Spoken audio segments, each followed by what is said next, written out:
పలు రకాల కారణాలు ఉన్నాయి. బెదిరించడం అనేది ఖచ్చితంగా ప్రభావం చూపుతుంది. ఎందుకంటే వ్యక్తిగతంగా కూడా ఫోన్లు చేసి బెదిరించారనేది కూడా తెలుస్తూ ఉంది. దాని మీద మేము మాట్లాడుతున్నాం. ఎందుకంటే ఆ సంస్కృతి మంచిది కాదు.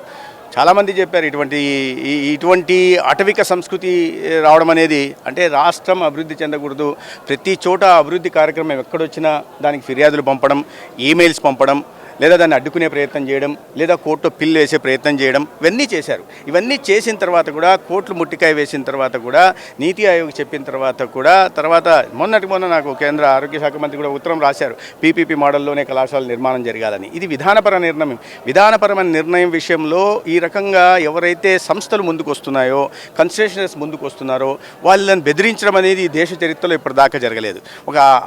ఒక అటవిక రాజ్యంలో ఉన్నాం, స్వాతంత్ర భారతదేశంలో ఉంటున్నామా లేకపోతే అటవిక రాజ్యంలో ఉంటున్నామనే భావన కలుగుతోంది. ఆంధ్రప్రదేశ్ అంటే ఇవాళ నిరంతరం ఆంధ్రప్రదేశ్ అభివృద్ధి కోసం ఒకవైపు భవిష్యత్తు నిర్మించడం కోసం చంద్రబాబు నాయుడు గారు కృషి చేస్తుంటే, రెండో వైపు రాష్ట్రాన్ని మళ్ళీ ఆ విధ్వంసకర పాలన 5 సంవత్సరాలు అధికారంలో ఉండి చేసిన విధంగానే ఇవాళ ప్రతిపక్షంలో కూడా ఉండి చేసే దిశగా జగన్మోహన్ రెడ్డి గారి మానసిక స్థితి ఉంది. ఆయన జైలుకు పంపిస్తే ఏ రకంగా పంపించే అవకాశం లేదు, ఏ సెక్షన్ల కింద పంపిస్తారు, ఏ రకంగా పంపిస్తారు, ఏదైనా అవగాహన ఉందా, తెలుసా, ఎవరైనా లీగల్ ఒపీనియన్ తీసుకున్నారా, ఇటువంటి చర్యలకు పాల్పడడం వల్ల తాత్కాలికంగా భయాందోళన సృష్టించవచ్చేమో. కానీ అయితే దీనికి కాకుండా ఇంకా ఇటువంటి పరిస్థితి ఉంది కాబట్టి కాస్త సమయం కావాలని కన్సెషనర్స్ అడిగినట్టుగా తెలిసింది.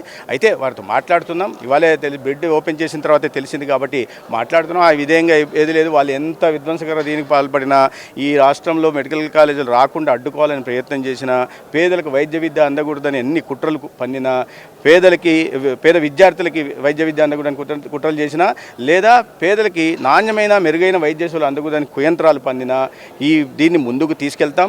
ఈ రాష్ట్రంలో నాణ్యమైన వైద్య విద్యను అందించడం కూటమి ప్రభుత్వ లక్ష్యం. పేదలకు కూడా మెరుగైన వైద్య సేవలు అందించడం మా లక్ష్యం.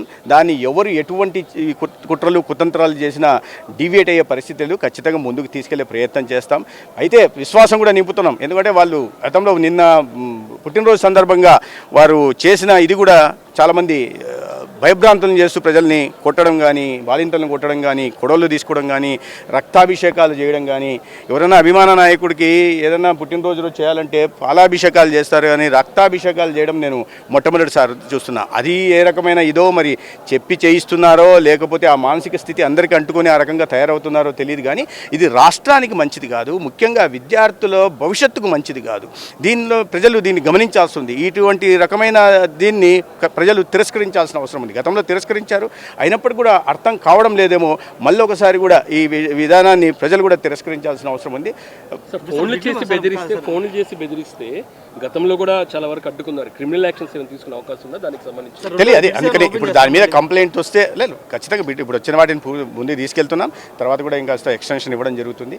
వీటిని పూర్తి చేసే దిశగా ప్రయత్నాలు చేస్తాం. బెదిరింపులు అంటే వాళ్ళు ఎవరైనా కంప్లైంట్ రావాలి కదా, కంప్లైంట్ రావాలి. అనానిమస్ కాల్స్ చేయడము, ఈ రకంగా బెదిరింపులు చేస్తున్నారు. వాటిని కూడా చూస్తున్నాము. ఖచ్చితంగా వాటి మీద కూడా ఒకసారి నిర్దిష్టంగా కంప్లైంట్ రావడం జరిగితే మాత్రం ఎవరు ఏ స్థాయి వాళ్ళైనా కూడా వాళ్ళ మీద చర్యలు తీసుకోవడం జరుగుతుంది.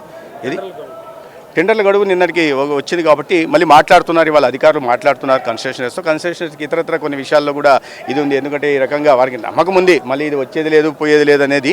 అయినప్పటికీ కూడా ఈ రకంగా ఉన్నారు. స్థానికంగా మాకేమైనా ఇబ్బంది పెడతారేమో లేదా ఇతరత్ర, ఎందుకంటే ఆ కాలేజీల విషయంలో చట్టపరంగా ఏమీ చేయలేరనే విశ్వాసం వాళ్ళందరికీ ఉంది. అందుకని అందరూ తెలిసిన వాళ్ళు అన్నీ తెలిసిన వాళ్ళు కాబట్టి, చట్టం గురించి తెలిసిన వాళ్ళు కాబట్టి. కానీ ఇతరత్ర వాటిలో ఇబ్బందులు పెడతారు. ఎందుకంటే గత 5 సంవత్సరాల్లో అదే జరిగింది కాబట్టి ఇక ముందు కూడా మళ్ళీ వస్తారా అని అడిగితే వస్తారనే నమ్మకం మాకు పూర్తిగా లేదు. అయినప్పటికీ కూడా ఇంత పెట్టుబడి పెట్టాలి, ఇంత పెద్ద ఎత్తున మేము రిస్క్ తీసుకోవాల్సి వస్తున్నప్పుడు కాస్త జాగ్రత్తలు తీసుకోవాలనే విధంగా కూడా వాళ్ళు మాట్లాడడం జరిగింది. ఇంకోటి సార్, ఇది ఆయుర్వేదం పీజీ చేసిన వాళ్ళకి హిట్ టీవీ యాప్, ఇందులో short news, live news, entertainment shows, movies, digital magazines తో పాటు మీ జిల్లా వార్తలను కూడా ఫ్రీగా చూడొచ్చు.